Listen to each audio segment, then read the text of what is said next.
Ireland से शिकस्त के बाद मोहसिन नकवी 2 रोज़ा दौरे पर डबलिन पहुंच गए हैं। चेयरमैन पीसीबी ने कोच और कप्तान के साथ मुलाकात की है। आज टीम के साथ भी मुलाकात करेंगे। मजीद जानते हैं डॉन न्यूज़ के नुमाइंदे अब्दुल गफार से। गफार, बताइएगा तफसीलात क्या है? जी बिल्कुल, ये जोड़ा है चेयरमैन पीसीबी और वफाकी दाखिला भी है मोहसिन नकवी साहब का। मोहम्मद आमिर भी इसी फ्लाइट में मौजूद थे जिनको वीजा नहीं मिला था, तो मोहसिन नकवी मोहम्मद आमिर जो है वो आज आयरलैंड पहुंचे और उन्होंने बाबर आजम और कोच जो इस वक्त बुरी कोच यहाँ महमूद साहब उनसे मुलाकात की और जरा बताते हैं कि कल के मैच में जो पाकिस्तान की टीम की शिकस्त है उसके ऊपर भी गुफ्तगू हुई है। साथ में जो पाकिस्तान टीम की खिलाड़ी हैं उनसे भी आज उनकी मुलाकात का इम्कान है।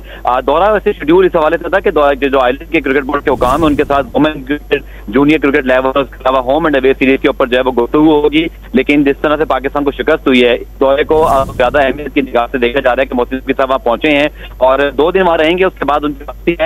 लेकिन पाकिस्तान टीम की शिकस्त के बाद आज कोच और कप्तान से उनकी वन मीटिंग हुई है। कल की मैच के हवाले से बात हुई है, आने वाले मैचेस और उनके हवाले से बात हुई है और जराए बताते हैं कि इस शिकस्त के बाद हौसला भी बढ़ाया है उन्होंने कि टीम जो है वो इस चीज को बढ़ के जो शिकस्त है इसको भूल कर आगे बढ़े, लेकिन अपनी 100% परफॉर्मेंस होनी चाहिए क्योंकि वर्ल्ड कप से पहले ये इंपॉर्टेंट मैचेस हैं और पाकिस्तान टीम की अगर मजीद नाकामी होती है तो टीम का मोरल गिर सकता है। तो इसलिए उनका मोरल थोड़ा सा लिफ्ट भी किया और साथ साथ इस हवाले से बताया कि टीम को अपनी कारकर्दगी को बेहतर बनाना है। जी बहुत शुक्रिया अब्दुल गफार अपडेट करने के लिए।